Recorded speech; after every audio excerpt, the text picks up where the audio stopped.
Hello, I'm attorney Tammy Saltzman, and you are watching Divorce Connection Network. Today, I'm so pleased to introduce you to Jon Sahn. Hi, Jon. How are you? Hi, Tammy. How are you? Great. Jon is been working with Ascendant Plan Giving for the last 3 years, and today we're going to talk about, in divorce, what do you do with money that you're giving and donating, or legacies that you've created in your family name, and how he can help you post-divorce keep your goals in line. So Jon, why don't you tell the audience a little bit about yourself and what you do, and then we'll give them a couple of tips on how they can continue giving after divorce. Okay, great, Tammy. Thank you very much. Ascendant Plan Giving is a charitable consulting organization which works with individuals, families, and business owners to add philanthropy into their lives and into their families' lives. I utilize charitable giving tools and life insurance strategies to help people leverage their assets and their means to make the world a better place for themselves and their families and the communities at large.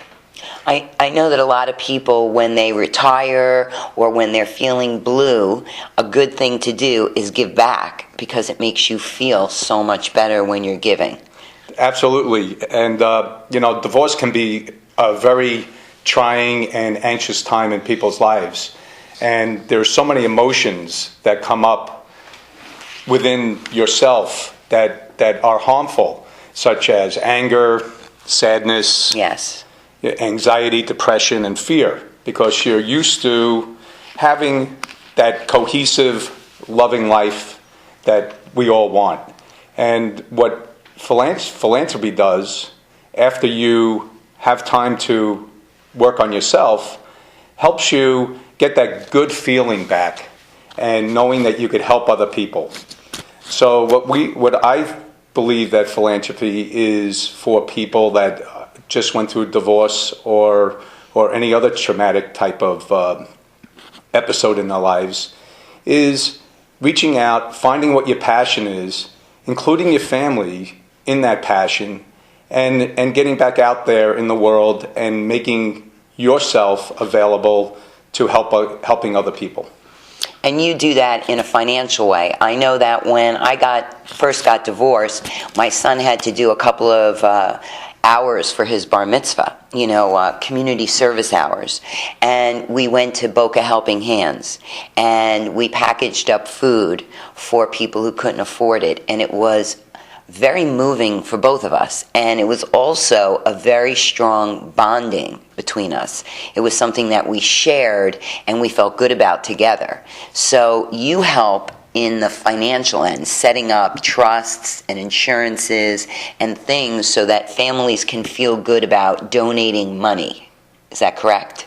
Well, it's not only about money. Yes, it is correct to a certain degree, because what I do is I sit down with people and discuss, what their values are, how their values can be implemented into their financial plans, and also how to keep that family close. And when you have a divided family, such as through divorce, sometimes there's a lot of anger, not only with inside yourself, but with inside your children as well.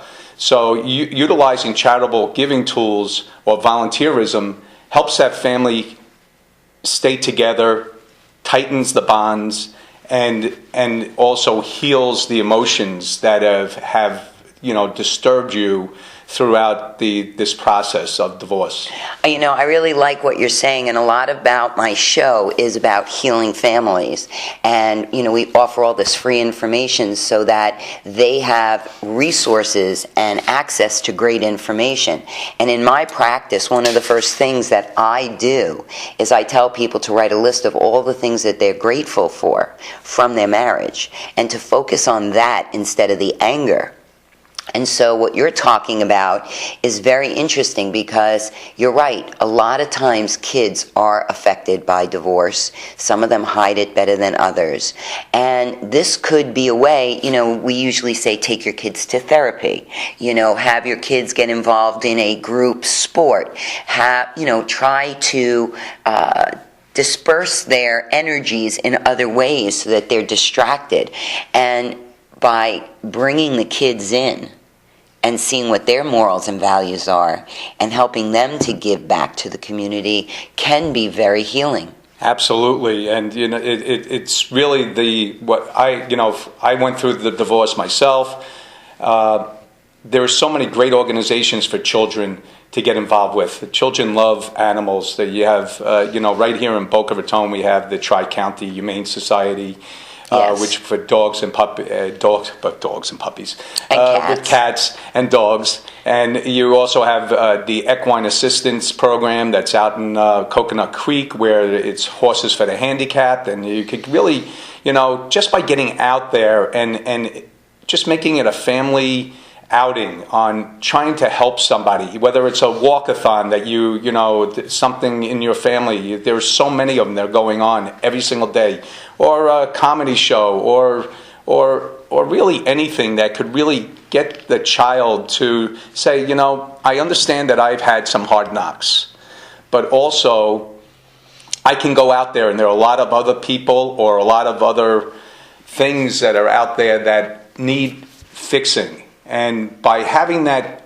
power and empowering your children into doing good, and also it makes you feel really a lot better about yourself. Yes. And it also helps them heal and get rid of that anger, because they're helping somebody else, they're making new friends, and they're finding like-minded people who are interested in the same types of things that they are, and they can really feel like they can make a difference in this world. I just love it. I really do love it, and I've been there and I've done it, and it really does work. It gets the kids to focus on other things other than poor me. They move out of their pity party, and they are observing those that are so much less fortunate than them that it makes them feel rich. Right. Absolutely. I totally agree with you. And so giving makes you feel rich even though you're giving. Right. It's a beautiful thing, and that's like the topic for our, feel rich by giving. I like what you're saying, and I like the concept a lot. And I think that it's very important for people out there to realize the best way to get out of your depression and fear is to go out into the community and give something back. Now, you talked about a lot of different organizations, and so I want the audience to understand that part of your consulting is matching them with the right fit. Isn't that correct? That is correct. The first step when we sit down and chat with my clients is really to find out what's really important to them, figure out, what ails the world in their own minds, and how to really build the philanthropic program which works for themselves and works for their families and then works for society as a whole. Yeah, when you were talking, you were saying, there's equine, and there's the animal, Tri-County Animal, and there's Jewish organizations, and there's Christian organizations, and then there's Alzheimer's, and cancer, and ovarian cancer, and breast cancer. And so there's so many great organizations to get involved with, and it gets the kids excited about doing something and making a difference. When we did the breast cancer walk recently, and we walked for a family member, and both my son and I got these T-shirts, and we, in marker, wrote the person's name of who we were walking for. And I just remember going out to lunch afterwards, and my son was like, "Mom, that was great. Can we do that again next year?" And that is what it's all about. It's not really about giving money. It's not really about being poor so someone else is rich. It's about the feeling that you get when you give. Absolutely, I totally agree. When I sit down with people, you find out that they know what they're doing, but they don't know why they're doing it. And the why is the most important part in life. Why do you want to give your time? Why do you want to give your experience? Why do you want to give your money to different types of organizations? A lot of people just say, don't have a plan on giving. And when I talk about planned giving, it's about not only giving to charity, but it's about giving to yourself. Yes. Both emotionally and financially. Charitable giving tools are one of the best ways to increase your income during retirement. Pay less in taxes if that's something that you're concerned about, because if you don't like the way the government is spending your money, spend your money and self-directed in the way that you want. And then giving to your children after you're passed and also during your lifetime. And then again, endowing your legacy so it lasts for generations to come. I love this. I think it's all so great, and I'm sure you have so much information. Jon's information will be provided on our website. You can reach out to him, and he will be more than happy to provide you with different options for you and your family. All you dads out there that are wondering, what should I do with my kids this weekend? Call Jon. He'll give you some great ideas. Thanks for watching. We'll see you next time.